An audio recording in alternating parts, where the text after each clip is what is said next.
Welcome, everybody.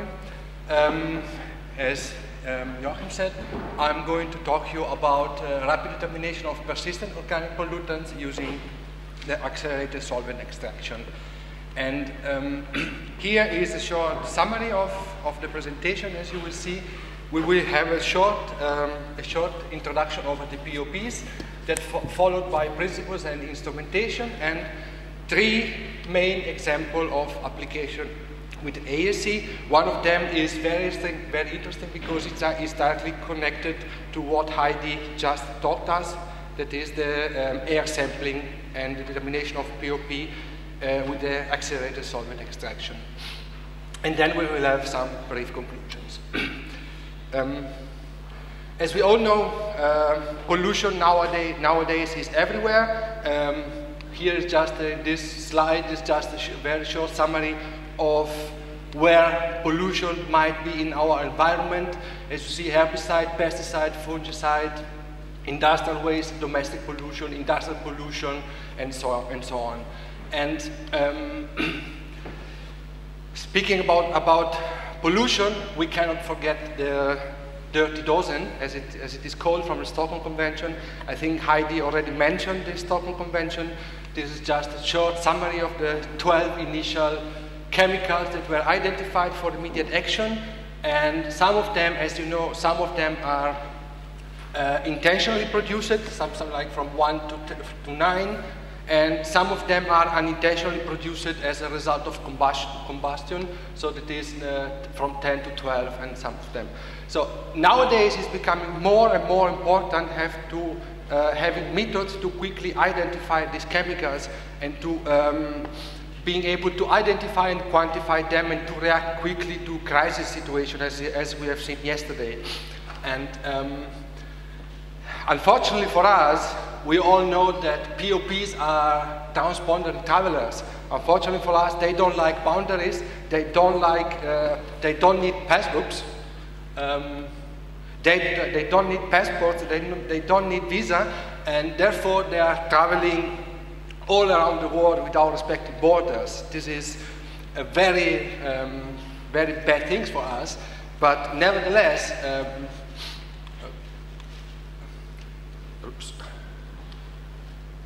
Nevertheless, we need reliable methods to identify them. And here we are speaking about sample preparation. So the sample preparation is a key point of the analysis, because as you see here, the sample handling is the single biggest source of errors and the biggest bottleneck in most analytical processes. The data, and furthermore, the data are only good as the sample preparation. This means you can have the most expensive GC or GCMS, hopefully from Thermo, but if your sample is poorly prepared, you are only measuring a poorly prepared sample. Therefore, you cannot expect good results from a poorly prepared sample. And as you see here, 60%, so if we make 200, the total time for an analysis, 60% of the time is dedicated to sample processing. Therefore, the biggest source of error is hidden in this 60% part. That is, if our technician, if our chemist, let's say they have a bad day, they can very easily do mistakes. So what in a normal day would be a positive or a negative sample, in another day would be again a negative or a positive sample. It is very important to have methods which are reliable, which are independent from the hands of the user. And as you see here, this is a very impressive statement from PitCon, which is the biggest analytical event in the US area.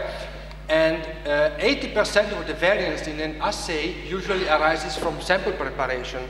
I always like to say that wherever our hands are involved, our hands are a potential source of error. And as you see here, the errors and the error sources and uncertainty are growing from sample collection to sample storage, sample preparation, and analytic determination. It's therefore very important to have reliable and faster methods. I think you all know this guy. This is Franz von Soxhlet. He is the father of the Soxhlet extractor. And the Soxhlet extractor was originally developed for extracting fat material, and here we see the low throughput approach, and here we see a high, let's say a high throughput approach of the Soxhlet extractor. But whoever of you has already worked with Soxhlet extraction already knows that Soxhlet has has big limitations. Just for mentioning three, the longer extraction time. So a typical Soxhlet extraction is taking something like between 8 and 10 hours, if not days. The solvent, we have a limited choice of solvents which can be used for Soxhlet extraction. And as well as we are working at the boiling point of the solvents, our analytes can be degraded by the temperature.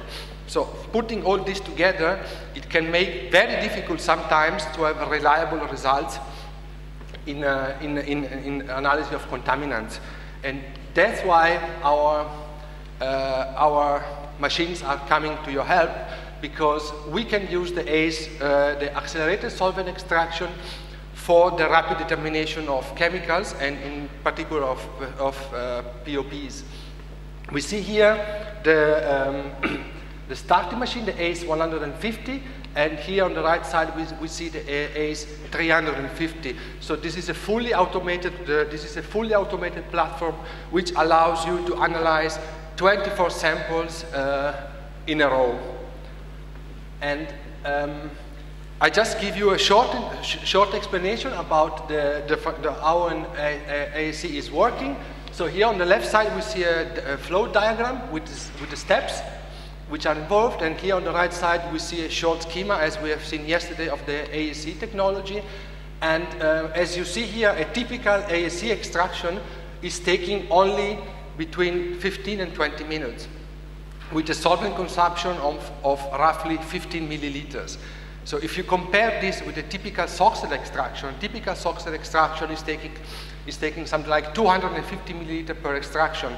Here you only use 15. So if you multiply every Soxhlet extraction, let's say you do 10 Soxhlet extraction a day or a week. If you multiply all this solvent which you are saving, and for even not mentioning the cost of solvent disposal, because nowadays it's becoming even more expensive to dispose of the solvent than buying pure solvents. So if you put all these factors together, you can very easily come to the conclusion that the ASC is much faster, much reliable, and it saves you time and money. And most important to realize that the ASC meets the requirements of the US EPA method 3545, that is the pressurized fluid extraction. Just a short explanation on how it works. Here we have the solvents, 3 bottles. Here we have the mixing valve and the pump. And here we have the cell. The cell, which is where the sample is loaded. So the cell is transferred into the oven. And then we start heating. We build pressure in the cell, and when we reach the pressure of 100 bar, this static valve briefly opens, and then some solvent is collected into the collection bottle. In the next step, you can new fresh solvent is pumped into the cell, and we restarted this process again and again and again. And the number of times you want to do this process, you can choose in this step. So you have a static extraction, you have a rinse with solvent, so you can decide to do this cycle as many times as you want. And here are just some features of the ASC machines. As I said, this is the starting machines. The starting machine, we have single extraction cell, which is hosted in this oven here. And we have the pH hardened bottle with dionium components. So these dionium components is a special alloy which allows you to work under basic and acidic conditions. And we have a manual. We can accommodate different cell size from 1 to 100 milliliter, and we have a manual instrument control. From the other side, we have the ACE 350, which is hosting up to 24 cells on the carousel, and 33 collection vessels here. We have an integrated solvent controller, as we have seen before, which is suitable for automatic mixing of solvents, for fractionation, method optimization, and rinsing. And we have also an additional solvent saver mode, which reduces the consumption of solvent 2 to 5 times less than the standard ASE. I just would like to remember that standard solvent consumption with the ACE extraction is just 15 milliliters. So you can further reduce the solvent consumption with the solvent saver mode. And last but not least, the chromeleon control. Who of you are already working with chromeleon? With chromeleon 7.1, you can control also the ASE. And with the enterprise option, you should also know that with chromeleon, you can control other instruments like HPLC, not also from Dynex, or also from Thermo, and also from third supplier. So all together makes your analysis quite faster and reliable. Here we have just some collection of approved methods. As you see, first here we have the US EPA method 3545A, which is certified from the Environmental Protection Agency. And here we have some other methods. I would say one of the most interesting is this NOAA method, which was developed from the National Oceanic and Atmospheric Administration when we had this oil leak in the Gulf from Mexico. This method was developed exactly for analyzing fish tissues during this crisis. And also this Chinese method for the determination of pesticides in grains and grain products, where in one extraction we were able to determine up to 405 pesticides. Now we are going to the applications, which is a bit more practical part, and as you see here we have 3 examples: extraction of PCB from polyurethane foams, absorbent cartridges, PCB from fish samples, and organochloride pesticides in food products. The first example is, as I said, is more related to what Heidi told us a few minutes ago, and as you see here, we see some data from record of PCB from spiked polyurethane foams. Actually, the filters are just cut in pieces and inserted into the cells, and then they loaded into the carousel, and then the samples are automatically extracted. And here are the results. So here we see the congeners, the spike, and the results. As you see here, we have excellent recoveries and excellent RSD. And we had an average of 99.5% and RSD of 1.9 for the 8 congeners. This means when all these chemicals were determined together, we were able to reach an average recovery of 99.5%. And ACE is faster.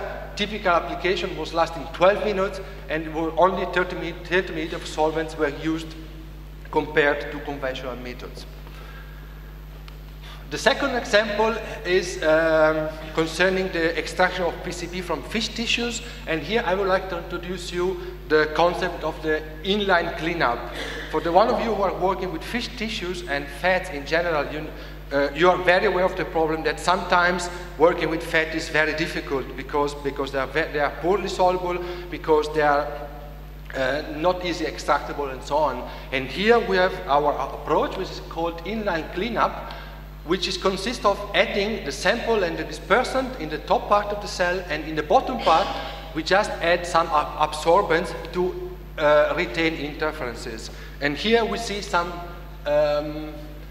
typical absorbents which can be used into the cell. Of course, this is only a short summary. There are much more applications, and as you see here, we can pack into the cell carbon for removing organic and non-polar compounds, ion exchange resins, alumina, fluorosil, and silica gel, so that all the impurities are already retained into the cell, and we collect only what we really want to measure. And here we see two typical examples of cell preparation with this, using this inline cleanup approach. And as you see here, if you're working with fish meal, this is a typical cell preparation. This is Ottovacen, which is dispersant. We have the sample plus sodium sulfate, the green one here, the acid impregnated silica gel, and the cellulose filter at the end. If you're working with fish tissues, the cell preparation is much faster. You only need sample, alumina, and the filter at the end. And here are the references for the one of you who are interested in using the inline cleanup approach. And here is something concerning the DDT. Maybe you don't know him. His name is Paul Müller. He's the father of the DDT. I'm proud that he was born in Olten. So he's a Swiss chemist, was born in Olten, where I'm working. So he was born in the same city where Thermo Fisher in Switzerland is working. And honestly said, it's very surprising because as you see here, so he, even though he was a chemist, he was awarded the Nobel Prize for Medicine, which is very unrare nowadays, which is very rare nowadays. And here we see some examples of recovery of organochlorine pesticides, in particular DDT, but also dieldrin, aldrin, heptachlor, VHC, and so on. And the results on raw bananas, so the organochlorine pesticides were spiked on raw bananas at 100 ppm level. And as you see here, we have excellent recoveries, and with RSD, excellent ST, and excellent RSD with N equal to 3. The same results were achieved also on raw potatoes at 100 ppm. The same sample was spiked at 100 ppm level, and as you see here, with the same chemicals, and as you see here, we have excellent recoveries, which were completely within the allowed range from the EPA methods. And we are going now to the conclusions, and as you see here, so the AAC is suitable for solid and semi-solid samples. It allows you fast extractions, lower solvent usage, less labor, and better reproducibility with multiple application area. It's a really true workaway automation, including rinsing, because the only thing you have to do is press start and then doing something else. And at the end, just a brief summary of our synergies between Thermo Fisher Scientific and Dionex. As you might know, from the 1st of May, Dionex is officially part of Thermo Fisher, and we are able, thanks to this integration, we are able to offer you a complete workflow from the sample to the analysis and to your chromatogram. And this is also valid for solid and semi-solid samples, but also for water sample. And let me also spend a word for this tool in between the AAC and the GC and GCMS. This is the so-called rocket evaporator. This is very important because some people are underestimating the fact that by using automation, you are really producing a great number of samples, but you only shift the problem to the next part, which is the evaporation. It does make sense that you can generate samples with a higher throughput, but then if you have to evaporate them one-to-one with a rotovapor, so it makes no sense. That's why Dionex, now Thermo Fisher, introduced this rocket evaporator, which is a parallel evaporator, which allows you to go faster also through the evaporation step, which nowadays, with people working with automation, is the new bottleneck in the sample preparation. At this point, my presentation is at the end, so if you have questions, I would be happy of answering you.